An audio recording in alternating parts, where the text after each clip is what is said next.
Dan pada video kali ini saya akan kembali lagi membacakan suatu kisah misteri yang kali ini berjudul tentang sebuah kisah tuntutan iblis wedhus kibas. Cerita kali ini ditulis oleh Manafila yang nantinya kalian juga bisa mengunjungi thread beliau secara langsung. Yuk, daripada kita lama-lama, daripada kita penasaran bagaimana ceritanya, mari kita langsung saja menuju ke ceritanya. Namun sebelum itu, seperti biasanya saya sarankan untuk kalian semua agar kalian mendengarkan video kali ini ataupun mendengarkan cerita kali ini dengan earphone ataupun headset terbaik kalian. Ya, karena untuk mendapatkan kualitas audio yang jauh lebih baik.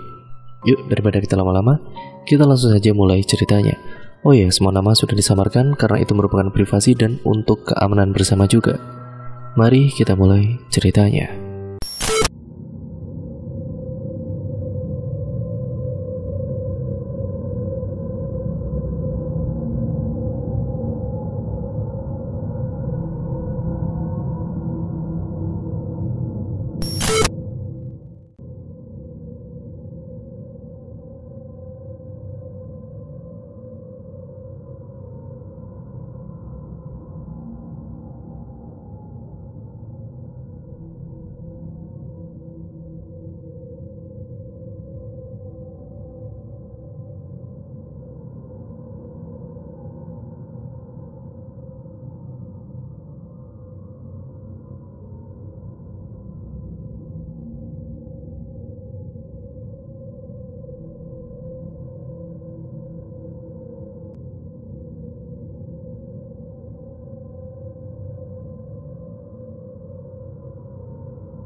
Arum terlahir dari keluarga yang sederhana.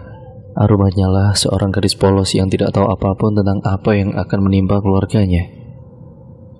Pak Rohim adalah seorang buruh tani yang menggarap sawah milik seseorang bersama Bu Robiah istrinya. Meski umur mereka tidak lagi muda, namun mereka hidup berkecukupan. Mereka dikaruniai 4 orang anak yang semuanya adalah seorang perempuan. Arum, Yuni, Rina, dan Uswatun adalah anak-anak Pak Rohim. Layaknya anak-anak lain di usia mereka yang saat ini masih tergolong masih sangat muda. Mereka bermain dan bersekolah sewajarnya. Hanya saja terkadang mereka membantu Pak Rohim dan Bu Robiah di sawah. Si Arumlah yang paling banyak dikenal warga karena kebiasaannya pula memanggil Pak Rohim dan Bu Robiah dengan sebutan Bapak Emak, membuat warga pun ikut-ikutan memanggil Bapak Emak. Kehidupan keluarga Pak Rohim baik-baik saja layaknya kehidupan tentram pada umumnya di desa. Namun semuanya berubah ketika Bu Robiah yang kerap disapa Emak mengatakan bahwa beliau hamil tua, yang konon menurut orang Jawa zaman dahulu, hamil tua adalah pertanda yang kurang baik. Meski begitu, mereka tidak percaya dengan mitos. Pak Rohim dan sekeluarga menyambut hangat calon anak sampai di kehamilannya yang ke-5 bulan. Pak Rohim bermimpi didatangi seekor kambing betina hitam, yang konon kambing ini dapat berbicara dan menyapa Pak Rohim. Hal itu terjadi selama 7 hari berturut-turut. Tidak yakin dengan mimpinya, Pak Rohim tidak bercerita hal ini kepada siapapun, meski ia masih kerap terbayang sosok yang ia temui dalam mimpi. Entah itu kambing atau binatang lain. Yang Pak Rohim ingat, suaranya tidak seperti suara manusia normal, sangat halus dan memikat. Di malam kedua mimpi itu kembali datang. Dan kambing hitam itu juga kembali lagi. Kali ini ada yang berbeda dari mimpi sebelumnya. Badan si kambing tampak membesar seolah-olah ia sedang mengandung. Namun malam itu ia hanya mendengar satu kalimat, Jati Apit. Tidak ada yang tahu apa itu Jati Apit, termasuk Pak Rohim yang begitu penasarannya sampai menuliskannya dalam selembar kertas. Setelah menjalani hari-harinya seperti biasa, ketika pulang Pak Rohim tertuju pada lahan samping sawah. Di sana berjejer pohon jati, entah apa yang membuat Pak Rohim yang tiba-tiba penasaran dan mendekati lahan itu. Rupanya ia mengerti maksud dari kalimat itu. Jati Apit merujuk pada pohon jati, maka dilihat-lihatlah sore itu Pak Rohim berkeliling lahan jati sampai ia melihatnya. Pak Rohim melihat sebuah pohon tidak terlalu tinggi dan pohon itu tumbuh di antara 2 pohon jati yang tumbuh meliuk sangat aneh, pikir Pak Rohim. Pohon jati tumbuh tidak meliuk seperti itu. Pohon jati seharusnya tumbuh lurus ke atas. Bergegaslah Pak Rohim mengelilingi pohon kecil itu dan menemukan sesuatu kecil, berlendir dan menggeliat. Rupanya ada seekor anak kambing di dalam ribunan pohon itu. Maka diambillah anak kambing itu dan dibawanya pulang ke rumah. Sesamanya di rumah, Bu Robiah yang pertama kali curiga melihat Pak Rohim menggendong sesuatu membuat beliau penasaran. "Apa itu, Pak?" tanya Bu Robiah. "Anak kambing, Bu." "Lah kok dibawa pulang? Kalau yang punya nyari gimana?" "Biarin, kalau ada yang nyari ya nanti tak kasihkan kembali." Hari itu juga Pak Rohim membuatkan kandang kecil. Malam itu kabarnya ada sesuatu yang terjadi. Bu Robiah lah yang pertama tahu. Ketika Pak Rohim tengah tidur, Bu Robiah mendengar suara seorang tengah tertawa. Suaranya menyerupai anak yang paling bungsu. Meski hamil tua, Bu Robiah masih kuat untuk bangun dari ranjangnya. Ia berjalan menuju ruang tamu, namun ia tidak melihat siapapun di sana. Ketika Bu Robiah akan kembali ke kamar, suara itu terdengar kembali, namun suaranya terdengar dari luar rumah. Tanpa curiga, Bu Robiah membuka pintu, mencari di mana sumber suara yang menyerupai suara anak bungsunya. Dan suaranya berhenti di kandang belakang rumah. Bu Robiah segera mendekatinya, namun bukan Uswatun yang ia lihat, melainkan siluet hitam, bayangan seorang anak kecil tengah meringkuk di pojokan kandang. Kaget bercampur takut, Bu Robiah bertanya siapa gerangan yang ada di sana. Namun sosok itu hanya diam di pojokan.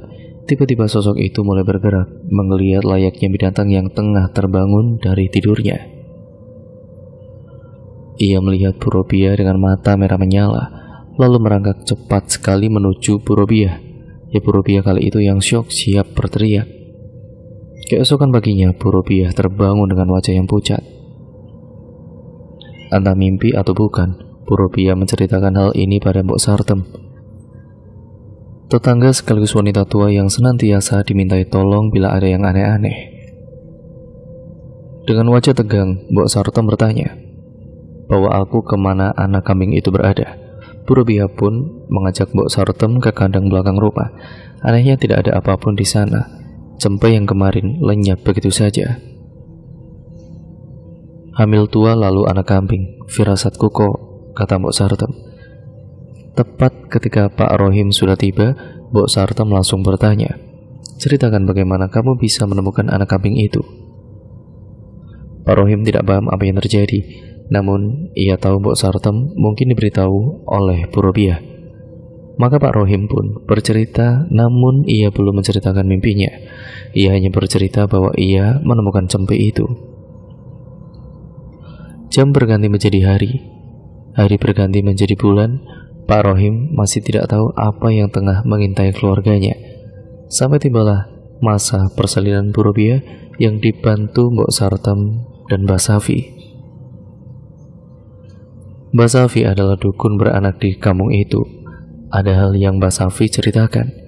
Sebelum beliau masuk ke rumah Pak Rohim, di sepanjang jalan ia mendengar suara kambing mengembek. Anehnya, tidak terlihat satu kambing pun yang berada di sana sini. Hal itu membuat Mbak Safi sedikit merinding. Mbak Safi sudah mempersiapkan semua untuk kelahiran anak kelima Pak Rohim yang dibantu oleh Mbok Sartem. Bu Robiah sudah terbaring. Ketika baju Bu Robiah diangkat oleh Mbak Safi, maka saat itulah Mbak Safi tidak bisa bicara banyak. Perut Bu Robiah menghitam, sangat hitam, dan itu ganjil. Bahkan menurut Mbak Safi, ini kali pertamanya ia melihat hal semacam ini. Namun bukan kali pertama ia mendengar hal ini. Mereka menatap Bu Robiah dalam diam. Namun tangan dan badan gemetar, benar-benar sangat gemetar. Ya, sebegitu hebatnya sampai wajah mereka pun pucat pasi. Ini bukan pertanda buruk, melainkan petaka dari petaka yang paling ditakuti manusia. Mereka tahu apa yang akan terjadi selanjutnya. Namun mereka tidak bisa menebak apa yang sedang dan akan menimpa mereka. Pak Rohim menunggu dengan cemas. Ia berharap akan mendapat seorang anak lelaki. Sudah 4 anak yang ia miliki, namun tidak ada satupun dari mereka mendapatkan seorang anak lelaki. Kecemasan yang semakin memuncak membuat Pak Rohim melupakan 5 mimpi yang dahulu pernah ia alami. Salah satunya adalah ketika kambing hitam itu menjamin Pak Rohim akan hidup enak, masyhur, dan juga akan kaya raya bila ia mau melakukan satu tugas kecil, yaitu menggorok cempe yang ia temukan, kemudian menguburkannya di halaman belakang rumahnya. Anehnya Pak Rohim tidak punya kuasa menolak, dan ia melakukannya tanpa bertanya akibat perbuatannya itu. Karena ketika Pak Rohim melihat Mbok Sartem bertanya tentang cempe, ia tahu pasti ada sesuatu yang tengah terjadi, namun tidak ia ketahui. Di mimpi terakhirnya Pak Rohim tidak lagi melihat makhluk itu, melainkan ia melihat dirinya yang bertanduk dan menyerupai wajah seekor kambing. Di tengah kegelisahannya, lamunan Pak Rohim buyar manakala ketika ia terperanjat saat mendengar suara kambing mengembik sangat keras. Semua orang tampak bingung, di mana seharusnya yang mereka dengar adalah tangisan bayi berubah menjadi suara kambing yang mengembik. Masih dalam suasana kebingungan, Pak Rohim terkejut begitu saja saat Mbah Safi berteriak memanggil namanya. Tepat ketika pintu dan Pak Rohim masuk, ia melihat istrinya lemas dengan mata merah karena menangis. Bingung menyelimuti wajah Pak Rohim. Mbah Safi dan juga Mbok Sartem menatapnya nanar penuh simpati, karena mereka menatap ke satu titik di mana dibalut kain putih dengan darah merah segar yang membasahi ranjang ada sesuatu yang hitam. Besarnya tidak melebihi tangan yang menelungkup itu adalah bayi mungil. Hanya saja bentuknya tidak menyerupai manusia sedikit pun. Kulitnya berkeriput hitam dengan bola mata menonjol keluar meski matanya terpejam. Dan hidungnya pesek dengan bibir panjang setelinga. Di kepalanya ada tanduk kecil dan beraroma busuk. Pak Rohim masih tidak mengerti sampai Mbok Sartem mengatakan, "Anakmu sudah meninggal, Him." Singkat ceritanya, semenjak kematian jabang bayi yang sudah ia damba-dambakan, yang kabarnya berkelamin laki-laki itu meninggal, Pak Rohim kini menjadi pribadi yang tertutup. Bahkan ia sudah lupa caranya menyapa tetangganya. Mbok Sartem dan juga Mbah Safi sepakat apa yang ia lihat dari itu tidak akan pernah ia ceritakan kepada siapapun, bahkan kepada Bu Robiah, istri Pak Rohim, yang pada saat itu pingsan lemas, tanpa tahu apa dan bagaimana ia bisa melahirkan makhluk yang lebih terlihat seperti anakan kambing. Di saat itu juga Pak Rohim hanya bisa murung, sementara Mbok Sartem dan Mbah Safi mempersiapkan perkuburan itu. Disinilah letak keanehan yang kini menjadi buah bibir pembicaraan tetangga. Hal itu adalah ketika jabang bayi itu digendong Mbok Sartem, kain yang digunakan itu hitam. Banyak warga yang kebingungan dan bertanya-tanya dalam hati mereka, kenapa kain yang digunakan untuk perkuburan bayi ini berwarna hitam legam, bukan putih bersih seperti mayit yang lain. Kejadian yang sebenarnya terjadi adalah ketika bayi itu dikafani oleh Mbah Safi. Tidak ada yang lebih tersentak dan kaget karena saat kain putih dibalut pada tubuh kecil jabang bayi, tiba-tiba kain itu menghitam seolah-olah ada hal-hal di luar nalar sedang bermain di sini. Tidak henti-hentinya Mbah Safi beristighfar. Sembari gemetar, ia memberanikan diri menggendongnya dan memberikannya kepada Mbah Sartem. Pak Rohim lebih banyak diam. Bahkan ketika si bayi sudah dikuburkan, ia masih diam seakan-akan ia tahu apakah ada hubungannya dengan cempe itu. Malam harinya Pak Rohim kembali bermimpi untuk kesekian kalinya. Namun di mimpinya yang ini Pak Rohim terjebak di sebuah tempat lapang yang diselimuti kegelapan total. Tempat itu tidak ada apapun di sana, sampai terdengar suara mengembik. Maka ditataplah seekor kambing yang berada di hadapannya. Kambing itu adalah jabang bayi kecil. Kulitnya masih kemerahan dan Pak Rohim menatapnya bingung. "Ini anakmu," kata kambing itu. Dengan perasaan gugup, Pak Rohim mengangkat tubuh kecil itu. Suara tangis mengoek dari jabang bayi membuat Pak Rohim luluh, lalu perlahan jabang bayi kecil itu mulai berubah. Kulitnya yang kemerahan menjadi hitam dengan bola mata menggelembung. Bibirnya yang kecil mungil membengkak sampai mewujudkan diri bahwa jabang bayi itu adalah cempe yang ia gorok di tempo hari. Enggak, tidak, teriak Pak Rohim, menepis bahwa jabang bayi itu bukanlah anaknya. Woi, manusia, apa kau tahu siapa yang sudah mencabut ajal anakmu? Pak Rohim bingung. Kambing itu terus berbicara dengan suara menggelegar. Tunggu besok, bila ada yang meninggal itu adalah pembalasanku untuk mendiang anakmu. Keesokan harinya Pak Rohim bekerja seperti biasanya, meski hari-harinya jauh lebih kelabu dibandingkan hari kemarin. Ketika Pak Rohim sedang membabat rumput di lahan yang ia garap, terdengar seseorang mendekatinya, sembari berujar dengan nada tergopoh-gopoh. Pak Rohim, mohon maaf, Bapak sudah dengar? Dengar apa? Mbok Sartem, tetangga sampean, baru saja meninggal. Kaget Pak Rohim teringat dengan kambing di dalam mimpinya. Hingga Pak Rohim berujar, karma. Desas-desus tersebar. Kabarnya meninggalnya Mbok Sartem itu ganjil. Selain itu, mayitnya juga tidak kalah membuat orang geleng-geleng kepala. Salah satunya Mbok Sartem meninggal dengan bau seperti kambing lebus. Tidak hanya itu, sebelum meninggal Mbok Sartem kabarnya berteriak-teriak memaki dan mengutuk seolah-olah dia sedang berbicara dengan sesuatu. Di akhir kalimatnya, selalu satu kalimat yang terus terucap secara terus-menerus, yaitu iblis setan laknat. Namun, yang paling mengerikan, Mbok Sartem meninggal dengan memuntahkan darah yang warnanya hitam kemerahan yang menyerupai janin. Banyak orang yang mulai menyebar rumor, mulai dari santet hingga sangkut paut dari perbuatan demit setan.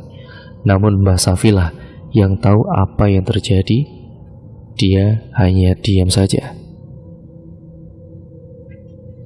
Hari itu juga, di pemakaman Mbok Sartem, Mbah Safi tampak sedang mencari seseorang, namun ia tidak kunjung ditemukan di sana.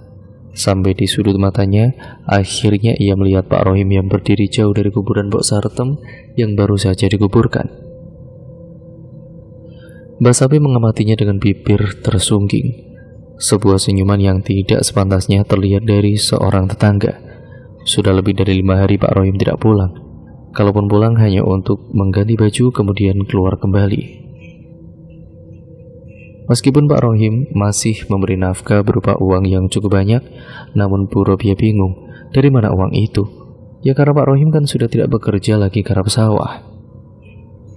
Pernah mereka tanpa sengaja melihat Pak Rohim berjalan. Anehnya, ketika disapa Pak Rohim seperti tidak mau dengar dan melanjutkan perjalanannya seolah-olah ia sengaja tidak menggubris niat baik tetangganya itu. Puncak keanehan yang disaksikan warga adalah Pak Rohim selalu berjalan dengan pose menggendong anak kecil, seolah-olah di tangannya itu sedang menggendong entah apa itu. Warga mulai curiga Pak Rohim sudah menjadi gila. Meski begitu, tidak ada yang berani menegur atau sekedar bertanya apa yang terjadi pada Pak Rohim. Karena bagaimanapun juga Pak Rohim pernah menjadi seseorang yang dihormati dan dituakan di kampung ini. Arum pernah melihat suatu malam ketika ia berniat untuk tidur, namun pikiran masih memaksanya untuk terjaga dan tiba-tiba dibangunkan dengan suara pintu berderit. Dengan cepat, Arum berpura-pura untuk tidur. Di dalam kamarnya, Arum tidur bersama ketiga adiknya dan disitulah ia melihat Pak Rohim, bapaknya masuk dan berjalan melewatinya dan ia membangunkan salah satu adiknya. Uswatun dengan nada suara berbisik seolah-olah si bapak tidak mau anak-anaknya yang lain dengar. Tun, bangun nak, katanya. Ikut bapak yuk, sebentar saja. Di dalam keremangan kamar, Arum melihat gelagat yang aneh dari si bapak. Seumur-umur ini adalah kali pertama bapak membangunkan anaknya di jam yang sudah selarut ini. Uswatun bangun meski ia masih mengantuk. Tanpa membuang waktu dari bayangan di gubuk, Arum melihat si bapak mengangkat Uswatun dan pergi meninggalkan kamar tanpa lupa menutup pintu kembali. Arum terbangun mengintip dari jendela kamarnya. Ia melihat si bapak pergi. Keesokan paginya Arum bangun dan hal pertama yang ia lakukan adalah mencari Uswatun yang rupanya sedang ada di dapur tampak lahap memakan seiris daging. Mereka saling menatap satu sama lain sebelum Arum mendekatinya. "Semalam kamu kemana?" Uswatun tampak bingung. Ekspresinya menunjukkan ekspresi ketidaktahuan apapun. "Kemana tambak? Atun tidak kemana-mana kok." Aneh, namun Arum yakin ia melihat dengan mata kepalanya sendiri, dan bagaimana bisa Atun mengatakan hal sebaliknya. Meski penasaran, namun Arum tidak bisa mendapatkan jawaban apapun dari Uswatun. Si bapak sendiri masih jarang pulang. Sekalipun ia pulang, paling hanya untuk mengganti bajunya saja. Di malam yang entah keberapa, di mana Arum kembali memergoki si bapak membawa Uswatun pergi, Arum nekat untuk mengikuti. Meski diliputi perasaan was-was dan ketakutan yang menjadi-jadi, Arum berjalan jauh di belakang. Mereka menuju sebuah jalan yang Arum tahu. Kebun itu adalah kebun jati. Apa yang dilakukan bapak dan juga Uswatun di tengah malam seperti ini, terlebih di sebuah kebun jati yang Arum tahu, adalah salah satu tempat yang jarang didatangi oleh siapapun. Dinginnya malam tidak menghentikan rasa penasaran Arum. Sampai ia melihatnya, Arum melihat Uswatun di depan sebuah pohon rimbun. Pohonnya sendiri tidak lebih tinggi dari dirinya, namun di depan pohon itu ada banyak sekali berisi bunga dan sesaji, lengkap dengan jarum rupa di atasnya. Uswatun kemudian melahap isi lunyah itu dengan tangan kosong. Sementara si bapak hanya duduk menyaksikan anak bungsunya melahap habis apa yang ada di depannya, termasuk bebungaan dan kopi hitam itu. Jantung Arum berdegup kencang tidak karuan sebelum terdengar suara mengembik di belakangnya. Arum terdiam kaku lalu jatuh pingsan. Arum terbangun dengan kondisi demam tinggi, namun ia masih mengingat jelas apa yang ia lihat. Pak Rohim duduk di sampingnya dengan menatapnya dingin. Namun tidak sepatah kata pun keluar dari mulutnya. Apakah ini cara bapak membangunkan anaknya? Seperti biasanya, seperti tidak ada yang terjadi kepadanya. Namun semenjak itu, hanya Uswatun yang memandang Arum dengan tatapan penuh kebencian. Selebihnya ia tahu, Uswatun bukan lagi seperti adik bungsunya lagi. Mbak, seseorang menggoyangkan tubuh Arum. Sebelum ia menyadari siapa yang membangunkan dirinya, ia melihat Rina, wajahnya panik. "Apa, Rin?" tanya Arum ikut panik. "Atun gak ada di tempatnya."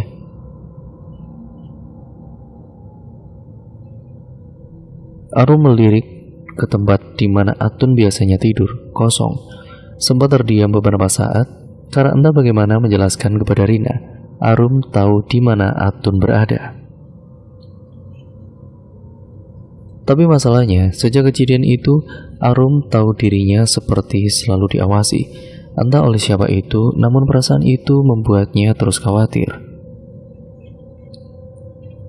Dengan berusaha tetap tenang, meski ketakutan meliputi perasaan Arum, ia beranjak dari tempat tidurnya, melangkah keluar kamar. Ia hanya mengatakan, mungkin Atun ada di kamar orang tuanya, karena ini bukan kali pertama si bungsu pergi dan berpindah ke kamar orang tuanya. Arum menutup pintu kamarnya yang terbuat dari triplek tipis itu, karena memang keluarganya bukanlah keluarga yang digelimangi oleh harta. Sempat ragu, namun Arum membulatkan tekad sebelum ia mendengar suara Atun. Ia sedang mendendangkan sebuah nada permainan kesukaannya. Suaranya terdengar dari halaman belakang rumah. Arum berjalan mendekatinya. Ia yakin itu suara Atun. Tetapi Atun tidak sendirian. Ia mendengar ada 2 atau 3 suara lain sedang menyanyikannya bersama-sama. Yang jadi pertanyaannya adalah, untuk apa Atun bermain jeblak-jeblak suweng tengah malam seperti ini? berusaha mengintip Arum mendekati gubuk rumahnya yang terbuat dari bambu. Di sela-sela lubang itu ia mendekatkan wajahnya, melihat dengan seksama.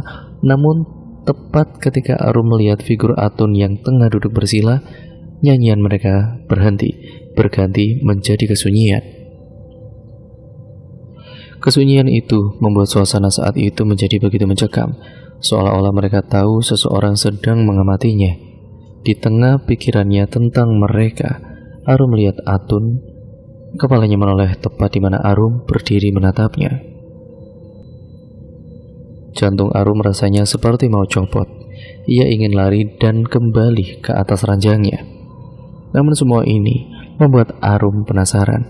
Dengan nekat Arum mengintip kembali, namun yang dia dapat tepat di lubang itu, mata mereka saling bertemu. "Mbak," kata Atun. Ia memanggil nama Arum. "Ayo main."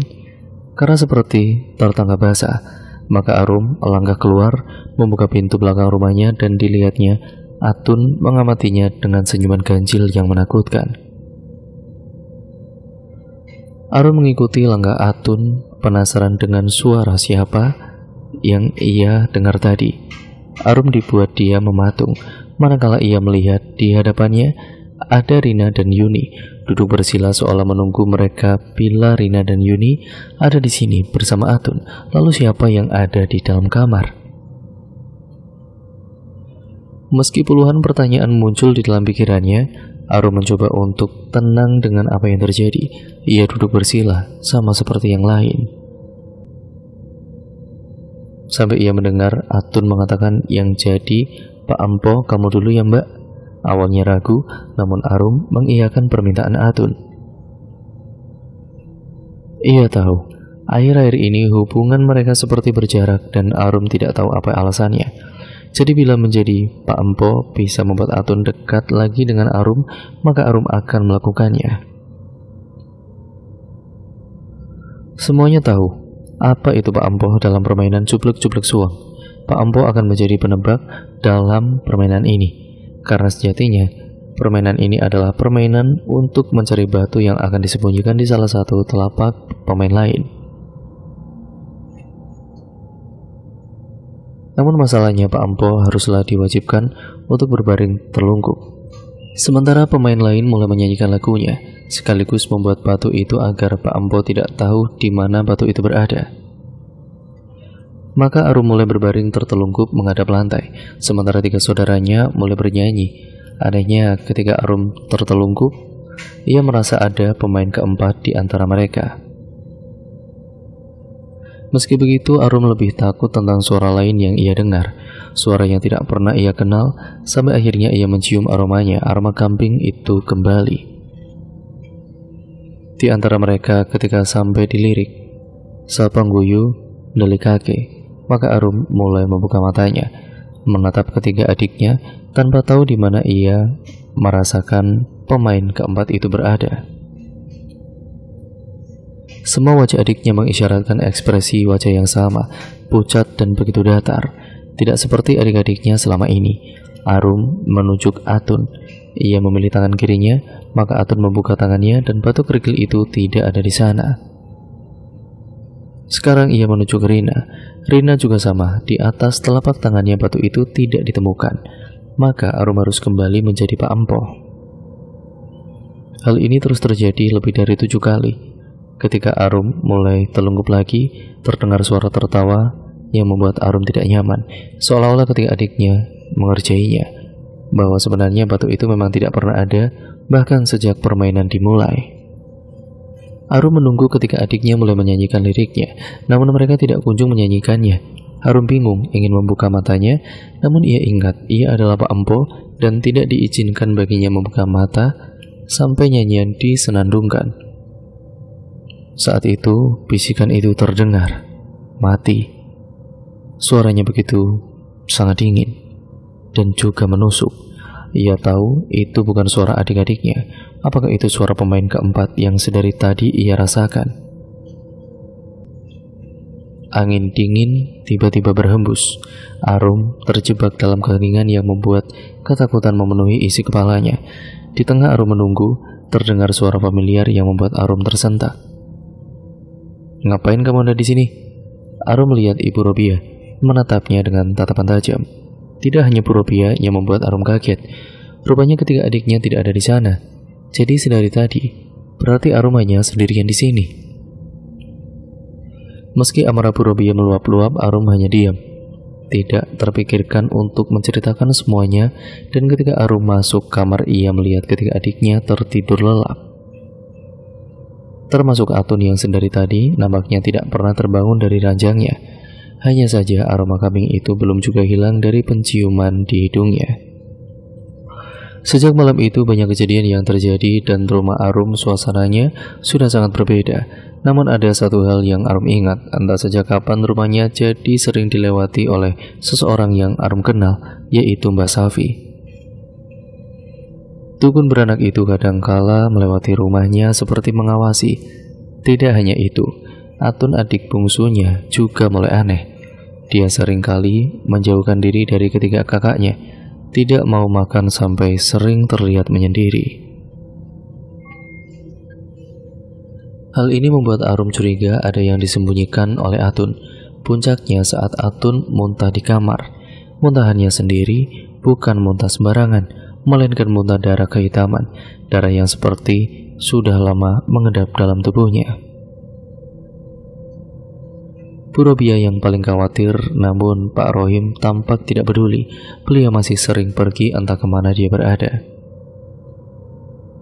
Sampai akhirnya perlahan penyakit misterius yang menyerang Atun berujung pada nyawanya.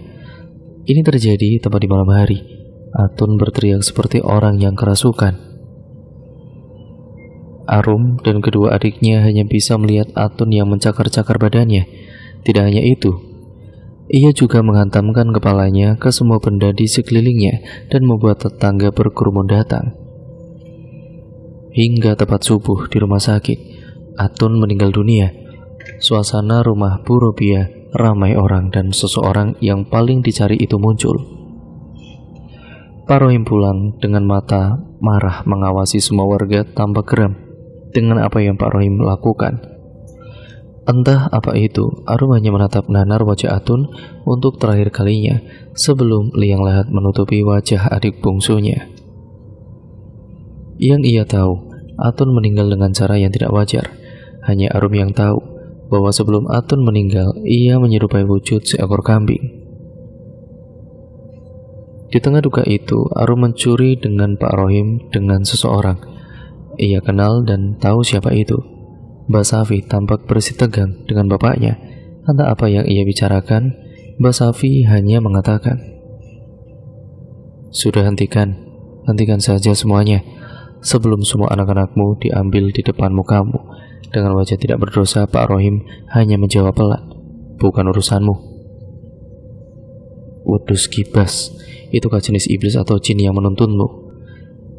Mbok Sartem tidak bersalah sepenuhnya. Memang anak iblismu pantas mati. Setelah mengatakan itu, Mbak Safi pergi meninggalkan Pak Rohim sendirian. Namun, di matanya kematian Atun banyak menimbulkan pertanyaan. Selain hal itu, banyak warga yang juga melihat gelagat aneh Pak Rohim. Namun tidak ada yang berani menegur apalagi bertanya apa yang sedang Pak Rohim lakukan. Setelah kematian Atun, Pak Rohim yang dikenal warga bermata pencaharian sebagai buruh tani tiba-tiba menjadi orang yang kaya raya. Tidak ada yang tahu dari mana dan juga di mana Pak Rohim mendapatkan sumber kekayaan itu. Sebegitu kayanya sampai mampu membeli tanah yang luas.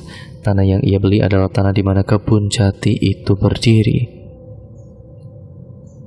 Dibangunlah rumah besar dengan 2 lantai, lengkap dengan semua tetek bengeknya, menyerupai orang kaya baru. Sampai sini masih tidak ada yang berani mempertanyakan dari mana sumber kekayaan itu. Mulai banyak orang yang membicarakan tentang pesugihan, bersekutu dengan setan, atau melakukan tindakan ilegal.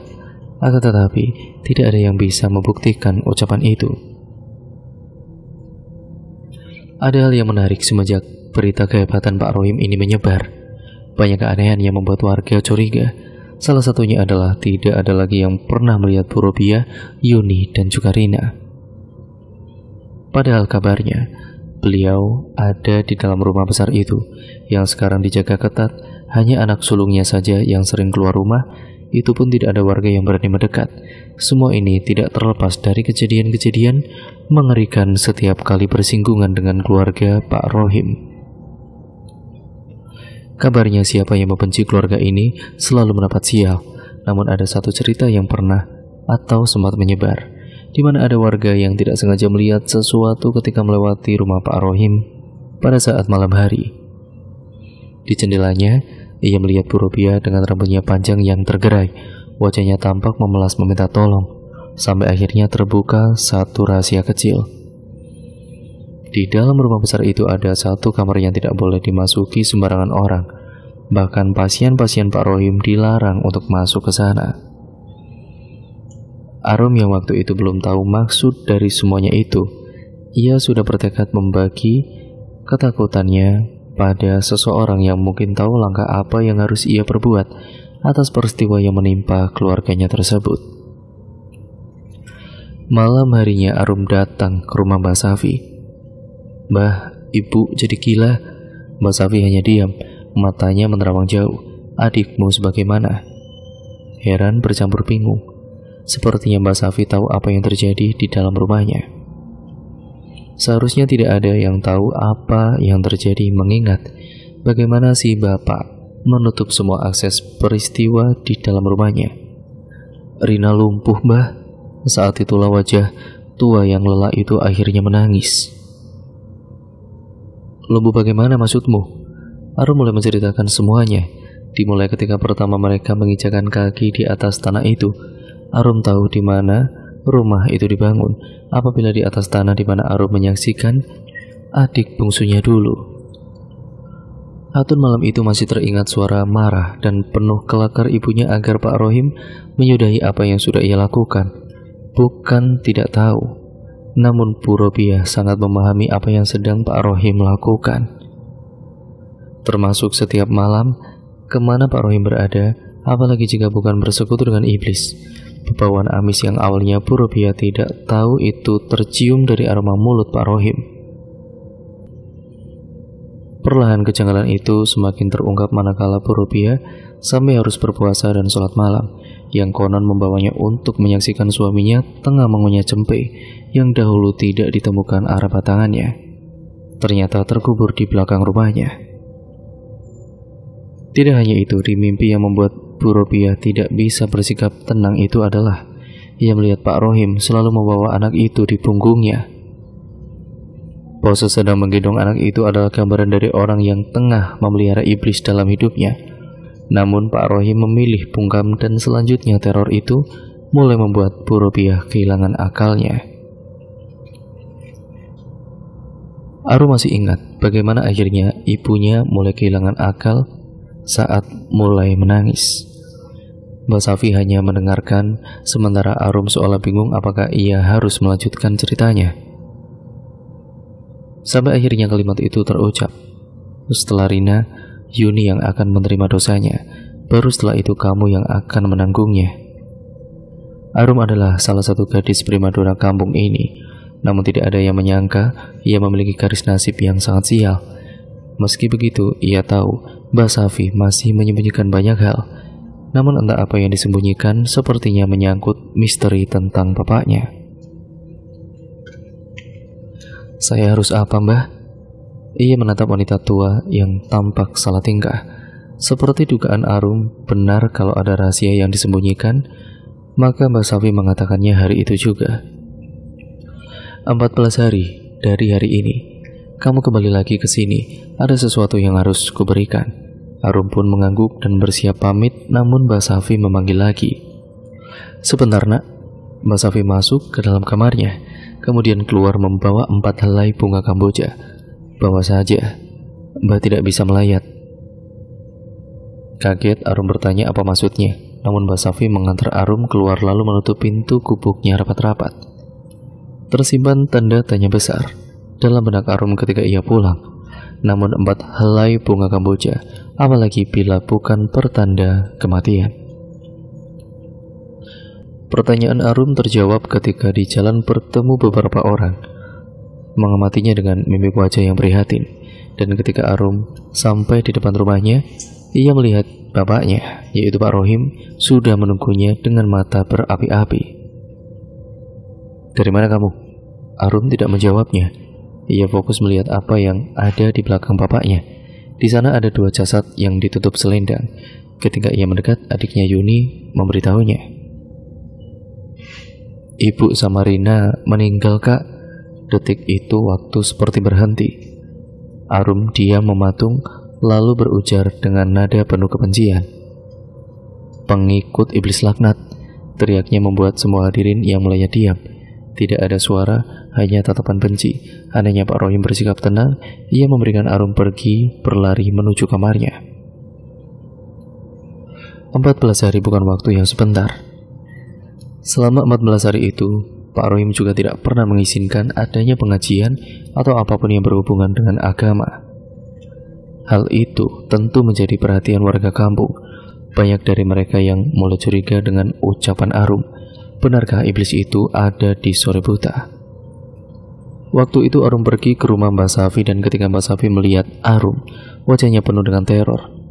"Ayo masuk, cepat nak." Ia menyuruh Arum duduk, sementara Mbak Safi masuk ke dalam kamar. Ia keluar dengan membawa kain putih, dan dirobeknya kain itu, lalu diberikan ke tangan Arum. Terjadi keheningan dalam waktu lama, sampai Arum bertanya, "Apa ini, Mbah?" "Dengerin nak, aku bakal ngasih tahu apa yang terjadi pada papamu itu." Arum bisa melihat bibir si Mbah Safi ini gemetar. "Kafan? Ini itu kain kafan."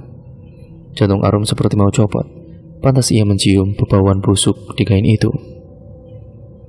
"Kain kafan siapa ini, Mbah?" "Kain kafannya Mbok Sartem. Mbah membongkar makamnya Mbok Sartem ya?" "Sebentar ya nak, dengarkan dulu. Yang membuat Mbok Sartem meninggal adalah bapak kamu." Hari itu Arum seperti disambar petir. "Palawijah," kata Mas Safi. "Makhluk ini adalah nama makhluk yang bawa kain kafan ini. Simpan di dekat kamu. Lalu dengarkan pesanku ini, jangan tidur di bawah jam 12. "Apa itu Palawijah?" Mas Safi seperti tidak ingin melanjutkan percakapan ini. Menenggak kopi hitamnya, lalu mulai bercerita. "Ceritanya panjang, tapi kamu harus tahu. Palawijah adalah kambing yang menjelma menjadi manusia. Dahulu ada orang yang melahirkan anak tidak normal. Badan manusia, tapi kepala mirip kambing. Kabarnya anak bayi itu dikubur di sini, di desa ini, tapi tidak ada yang tahu di mana tempat pastinya. Kalau kata Mbok Sartem, bapakmu lah yang menemukan kuburannya itu. Pintar menipu manusia, bapakmu sudah terjerumus sama iblis satu ini. Kamu pulang saja, pesanku cuma satu, jangan sampai hilang kain kafan ini." Seperti apa yang dikatakan Mbak Safi, Arum tidak pernah lagi tidur di bawah jam 12. Ia sengaja mengikat kain itu di pergelangan tangannya seolah-olah itu gelang penjaganya. Dan di malam yang entah keberapa, Arum ingat ada satu kamar di dalam rumahnya yang tidak boleh ataupun yang tidak pernah dimasuki oleh siapapun. Malam itu Pak Rohim pergi sedari sore tadi. Di luar tengah hujan lebat, hanya ada Arum dan Yuni serta 2 pembantunya. Dengan perasaan bimbang, Arum pergi menuju ke kamar Pak Rohim, kamar yang tidak pernah boleh dimasuki siapapun. Baru saja ia menutup pintu kamarnya, Arum dikejutkan oleh Yuni. Yuni menatapnya dengan tatapan datar. Sebelum Arum bertanya kenapa Yuni masih terjaga di jam malam seperti ini, tiba-tiba Yuni tertawa cekikikan dan berlari meninggalkan Arum dengan wajah kebingungan. Tanpa menghiraukan Yuni, Arum tetap berjalan menuju kamar Pak Rohim. Tercium aroma wewangian yang biasa Pak Rohim gunakan. Sangat familiar, namun memuakkan bagi Arum yang sudah lupa bahwa ia punya figur seorang bapak. Ketika Arum tepat di depan pintu itu, ia tahu kalau ia tidak sendirian, dan anehnya, pintu itu bisa dibuka dengan sangat mudah. Maka Arum melesat masuk, dan hal pertama yang Arum lihat adalah temboknya ditutup dengan kain hijau zamrud, membuat Arum merinding. Ada rahasia di dalam sini. Tanpa membuang waktu, Arum mengamati setiap detail kamar ini. Banyak topeng anggon dari barong sampai wurukan. Banyak keris terpajang di atas meja, lengkap dengan kemenyan yang dibakar di atas bak tanah liat kecil. Namun Arum terfokus menatap satu titik. Ada keranjang bayi yang diselimuti oleh jarit dan di atasnya ada payung khusus mayit. Ketika Arum mendekatinya, tiba-tiba badannya menjadi berat. Berat sekali, seperti ada yang naik di atas punggungnya. Saat itulah Arum sudah tidak sanggup lagi untuk mengangkat beban tubuhnya. Tiba-tiba tercium aroma yang sudah lama Arum lupakan, bau lenguh seekor kambing. Maka Arum berbalik, mengamati sesuatu yang sedari tadi mengikutinya. Terkejut, Arum melihat sosok jangkung dengan bulu hitam lebat. Tangannya bengkor, tidak berjari, matanya merah menyala dan hidung melesak keluar. Di kepalanya ada tanduk kecil. Ia berdiri seperti tengah mengamati Arum, yang membuat Arum mematung ngeri. Makhluk itu bergerak seperti penari jaipong dengan kepala miring ke kiri dan ke kanan. Ketika ia bersiap mencengkram Arum, pintu terbuka dan Pak Rohim berteriak dengan kerasnya. "Jangan anak sulungku!" Suaranya bergetar marah dan Arum jatuh pingsan. Arum terbangun di dalam kamarnya. Masih setengah sadar, ia mendengar suara yang entah dari mana datangnya. Lirih dan seperti putus asa, sampai Arum sadar bahwa di hadapannya berdiri pocong tepat di depan wajahnya. Pocong itu adalah Mbok Sartem. Mbok Sartemlah yang sedari tadi berteriak meminta tolong. Namun Arum ketakutan setengah mati melihat langsung dua makhluk yang wujudnya tidak pernah Arum bayangkan sebelumnya, membuat Arum sampai berpikir lebih baik ia pingsan lagi saja. Dan harapannya terwujud, karena sekarang yang ada di hadapannya adalah bapaknya, Pak Rohim, yang tengah menatap Arum dengan wajah penuh amarah sembari mengangkat sesuatu yang Arum kenal. "Siapa yang baru saja memberimu ini?" Arum menatap takut bapaknya. Ini pertama kalinya ia melihat bapaknya semarah itu. Di depan Arum, bapaknya kemudian membakar gelang yang terbuat dari kain kafan Mbok Sartem. Namun semenjak itu, setiap malam Arum selalu merasa diawasi. Makhluk yang ia lihat di dalam kamar Pak Rohim, apakah itu yang dimaksud oleh Mbak Safi? Ia pun berkeinginan untuk menemui Mbak Safi kembali. Sampai Arum tersadar, di depan pintu kamarnya, Yuni mendekati Arum yang terbaring di atas ranjangnya, lalu kemudian mengatakan, "Mbak, ayo main cublek-cublek suang." Arum hanya diam. Ia tidak tahu harus menjawab apa. Permainan ini mana bisa dimainkan hanya oleh dua orang. Ya tidak bisa lah, Yun. Memang gimana caranya? Kenapa gak bisa? Siapa lagi yang main? Kalau berdua mana bisa? Itu ada Atun sama Rina di samping Mbak. Semenjak saat itu Arum merasa semakin lama semakin semuanya ini menjadi aneh. Meski kain kafan yang diberi oleh Mbak Safi sudah dibakar oleh Pak Rohim, namun Arum masih merasa bahwa sesuatu tetap mengawasinya. Di suatu malam, tanpa sengaja Arum melihat ke halaman belakang rumahnya, tempat di mana sore tadi Pak Rohim mendirikan sebuah ayunan tua. Pak Rohim tampak berdiri sendirian, menyendiri menatap ayunan di depannya yang tengah bergerak-gerak, tanpa ada yang mendorongnya. Ya karena penasaran, Arum pun mendekat ke jendela. Dilihatnya lebih jeli, apakah matanya tidak salah melihat hal itu.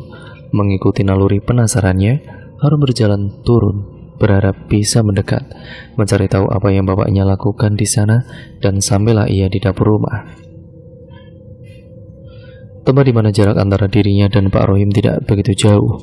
Di sana ia mendengarkan Pak Rohim yang tampak sedang berbincang.